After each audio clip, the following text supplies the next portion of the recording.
한 여성 환자가 대학병원에서 뇌시술을 받다 숨졌습니다. 시술을 안 받으면 사망할 수 있다는 의사 진단에 믿고 맡겼다가 벌어진 일입니다.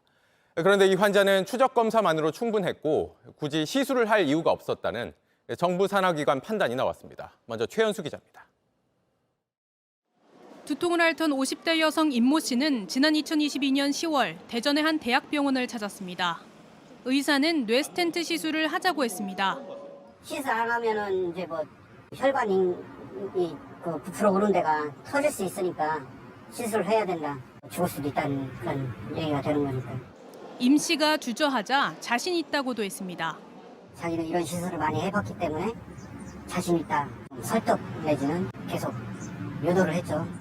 의사는 시술 동의서에도 시술하지 않으면 사망에 이를 수 있다고 적었습니다. 하지만 임 씨는 시술을 받다 과다출혈로 혼수 상태에 빠졌고 2주 뒤 숨졌습니다. 유족들은 복지부 산하 의료분쟁중재원에 조정 신청을 냈습니다. 의료과실이 인정된다며 병원이 2억 4천만 원을 유족에게 주라는 결론이 나왔습니다. 그러면서 이례적으로 의료진을 강하게 질타했습니다. 중재원은 이 환자는 3개월 이내에 추적 검사를 하면 되는 게 의학 상식이라며 교과서도 보존적 치료를 권고하는 사안인데 병원은 최선을 다했다는 것 말고는 시술이 필요한 이유를 밝히지 못하고 있다고 짚었습니다. 하지만 대학병원 측은 강제성이 없는 중재원 조정을 거부했습니다.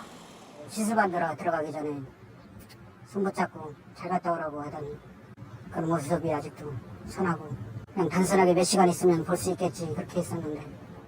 유족은 병원을 경찰에 고소하고 민사소송도 진행하고 있습니다. JTBC 최현수입니다.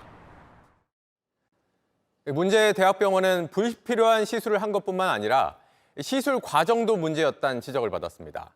시술 부위가 뇌 오른쪽인지 왼쪽인지도 구별하지 못했고 전신 마취 동의서엔 환자 본인 필체와는 전혀 다른 서명이 적혀 있었습니다. 계속해서 최현수 기자입니다. 임 씨가 시술받을 부위는 오른쪽 뇌였습니다. 그런데 진단서에는 오른쪽이 아닌 왼쪽 뇌라고 잘못 적은 부분들이 보입니다. 20차례가 넘습니다.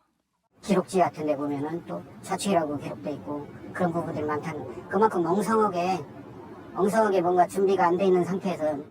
그런데 정작 출혈이 시작된 건 뇌 뒤쪽이었습니다. 의료중재원은 시술 부위와 상당히 거리가 있는 후대 뇌동맥 정상혈관에서 출혈이 발생했다고 밝혔습니다. 의료진이 시술과 무관한 혈관을 잘못 건드렸다는 취지입니다. 병원 측은 시술 과정이 담긴 영상은 출혈이 시작된 이후 것만 남아있다고 했습니다. 이뿐만이 아닙니다. 시술 하루 전 임 씨는 국소마취 동의서에 서명을 했습니다. 하지만 임 씨는 전신마취를 했고 임 씨 필체와 다른 서명이 적힌 전신마취 동의서도 발견됐습니다. 필적 감정을 의뢰하자 임 씨의 필체가 아니란 결과가 나왔습니다. 해당 대학병원의 입장을 물었지만 법적 분쟁이 진행 중이라 구체적인 입장을 밝힐 수 없다며 정확한 진단을 내리고 치료했다고 밝혔습니다. 경찰은 담당 의사 등을 업무상 과실치사 등의 혐의로 수사하고 있습니다. JTBC 최현수입니다.